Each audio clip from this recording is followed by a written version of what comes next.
the robotic machine that is readily available in the market today is basically a machine that does one thing very, very well. And it helps to excise grafts or remove grafts in a patient who is elected to do a follicular unit extraction procedure, which again is just one type of excision process. A well-trained surgeon, and studies have confirmed this, can have excision rates with their grafts that is even greater than what the robot can produce. And studies have confirmed that in many cases, these well-trained surgeons can do it faster and they can do it with a lower transection rate than the robot can. Not to say the robot isn't a good thing, because again, technology is wonderful and it's advancing.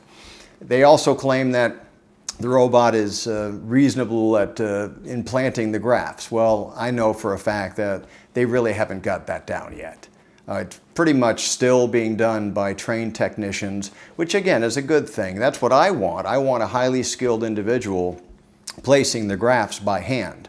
I think the main issue is that the robot is great, but the real attraction to plastic surgeons and cosmetic surgeons is that it allows them to immediately get into the field and start kind of a turnkey operation in doing hair transplant surgery.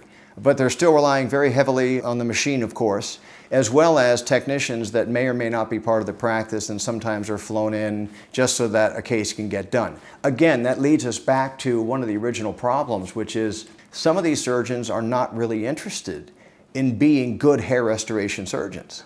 They just think that this might be a good way to add some revenue to their practice and to add a type of modality to their practice with not a whole lot of extra effort on their part.